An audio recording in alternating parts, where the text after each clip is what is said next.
a biblical perspective on life, culture and current events. This is 2020 on Vision. Well, most of us will agree these are challenging times and even confronting sometimes when you hear the sorts of things we have to talk about on 2020. Well, a recent federal court decision in the Tickle versus Giggle case is described as a very dark moment for women. From the ruling, women were erased from law, and women now no longer have the right to exclude males from their spaces or their services or their sport. Well, Kirralie Smith is back with us. She leads the organisation called Binary. She's one of the very courageous women who are standing up to the rampant campaign to de-gender Australian society. Kirralie Smith, a special welcome back to 2020. Always great to speak with you, Neil. Kirralie, what happened? It's not going away, is it? It's a huge development. Describe it for listeners. Some will be thinking, oh, that couldn't be happening here in Australia. Look, it's been a decade in the making, Neil, with Julia Gillard. One of her last acts as Prime Minister was to remove all sex-based protections from the Sex Discrimination Act. So basically she removed the definitions of male and female, and there are no longer any protections under law because male and female is not defined. Now, it's taken over a decade. Sal Grover had an app for girls, Giggle for girls, that was a safe place for women to connect, whether it was to find a rental partner, a job, someone to talk to, some counselling, whatever it might be. And a man named Tickle took her to court. So the federal court case was called Tickle v Giggle. I'm not making that up. It's not a joke. You can look it up yourself.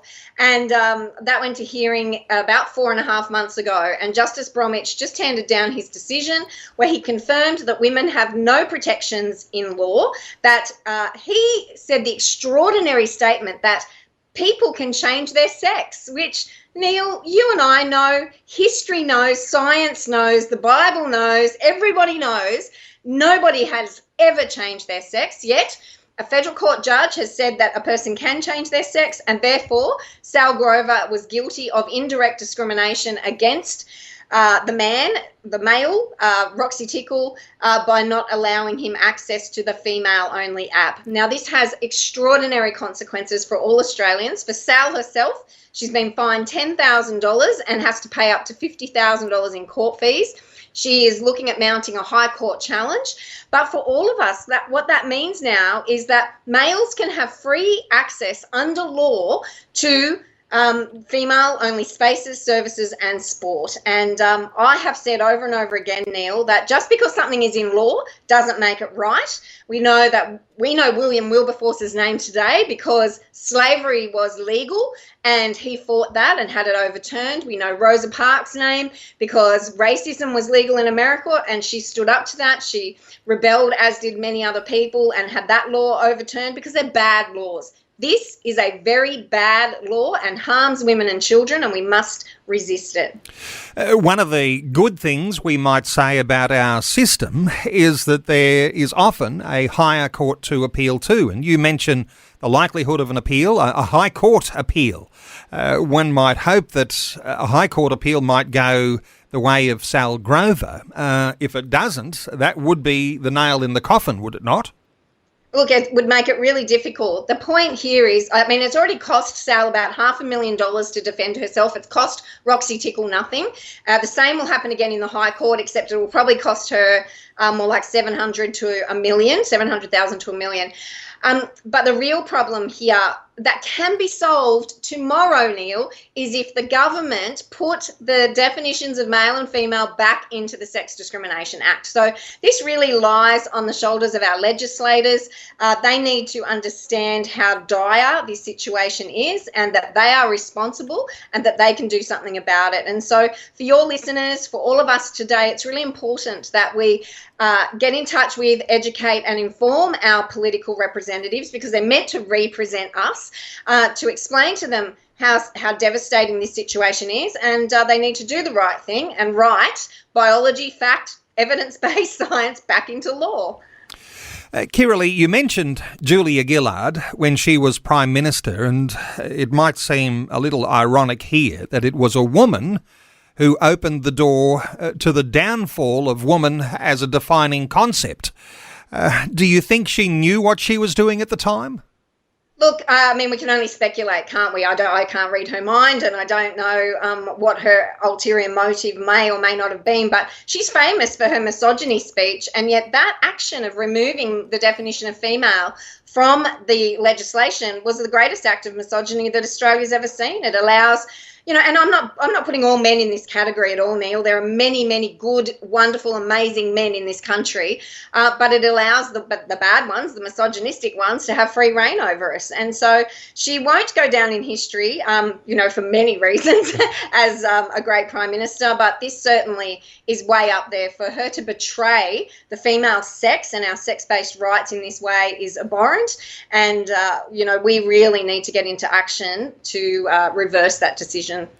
Let me ask you about an apparent contradiction in all of this that's happening with the Tickle and Giggle. How can Roxy Tickle be a woman if women no longer exist in the law? I know you've been reflecting on this. How do you deal with that sort of contradiction? Well, it's the million-dollar question, isn't it? It makes absolutely no sense. There's no logic in this. He cannot identify legally as a woman if there's no such thing as a woman legally. So I don't know, if that's something that can be argued in court or not, but I know in the public space that's something that makes sense to all of us, or doesn't make sense to any of us, is that you can't identify as a woman, one, if you're a male, but two, there's no ability to do that in law if there's no such thing as a woman in law. So it's absurd. It shows how ridiculous the law can be. And again, it's up to us with our vote and our voices to persuade the politicians to do something about this. Often we'll reflect, won't we, as Christians who look at the Bible and say there's guidance here, God created male and female. But then we've got common sense, then we've got biology on the side of the biblical definition. And from what's been happening, and particularly with this case, we might be asking, what does it all mean? Because as you start to describe, what happens in female spaces and those sorts of services that are available to females, what is likely to be happening with women and their spaces going forward? And sports teams, as we've spoken about so many times now. Look, there's so many consequences, and we're already seeing many of those that just haven't been challenged in court yet. The worst, I think, is where violent male criminals are now being housed in female prisons. They are sexual crimes, they're violent crimes, and yet they simply say they feel like a woman, and no one apparently is able to argue that, and so they are housed in female prisons. We know that there are males getting access to female rape shelters and crisis centres.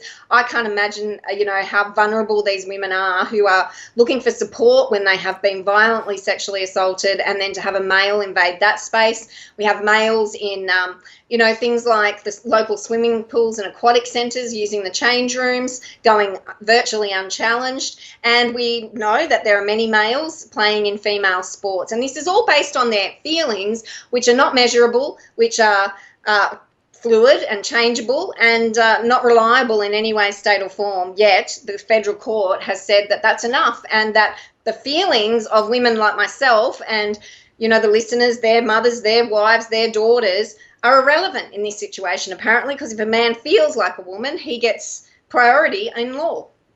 Well, Kirralie, every time I introduce you, I always say you are one of the very courageous women standing up to the rampant campaign to degender Australian society.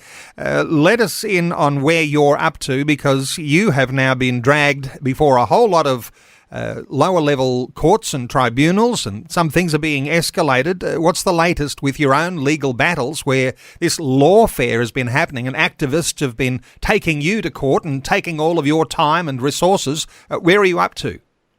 Look, the process is the punishment, as they say, Neil. So I've still got ahead of me court cases number 7, 8 and 9. So there is an appeal on an apprehension of violence order that was denied after a full hearing in court, yet the applicant still thinks that I am a violent threat, which is utterly ridiculous. I've never even met the person, and all I've done is advocate for women's sport.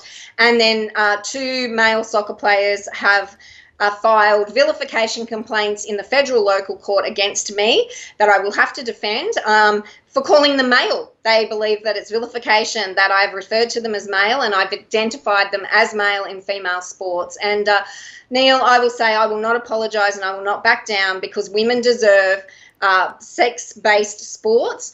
The whole reason we have male and female sports in the first place is because there is a difference in biology. Those males, I hope they can play. They can play in many different, whether it's a male competition, a mixed competition, an open competition, or even a trans competition, but they don't belong in women's sport. And, you know, we need to speak up. We need to do what it takes to protect female-only spaces, services and sport. Kirralie Smith, you continue to lead the organisation called Binary, and every time I talk to you, there's an increase in the numbers of people who are supporting, and they're subscribed to getting your regular email updates. They want to join you and they want to be a part of the battle, and you're a wonderful spearhead for what's going on. As I understand it, more than 100,000 email subscribers, and there's room for plenty more. In fact, I'm sure you'd love to even double that. I mean, we might be impressed with that, but I think you'd like to see those numbers double. I'm sure you'd like to see also people who'll be prayerful for Binary, and you'd like to see some, perhaps, who might even make a financial contribution to the challenges that you're going through and the battle that you're coming into, and it seems to be getting thicker by the day. Let me give for listeners... Yep, sure. What were you going to say? Oh, just look, I first wanted to say that every day I'm reminded we are called to be salt and light, and the battle belongs to the Lord. But he's also asked us to be really good stewards of what he's given us. And I can't express enough how much I appreciate your support, Neil, and the support of all of our subscribers, because I actually can't do what I'm doing without that support. I have one role to play. I do it to my utmost, but everybody needs to be a part of this movement, because what's going to turn the tide is the numbers. Numbers are important, and for listeners, you might want to visit the website and check out for yourself those issues that you'll be able to see on there, binary.org.au. That's binary.org.au. You can become an email subscriber, and as I say, and the encouragement is there, support Kirralie any way that you can. She is one of the most courageous women in Australia. Binary.org.au. Kirralie Smith, thanks so much for sharing this update with us today on 2020. Thanks always for having me, Neil. Thanks for taking time to listen to this audio on demand from Vision Christian Media. To find out more about us, go to vision.org.au.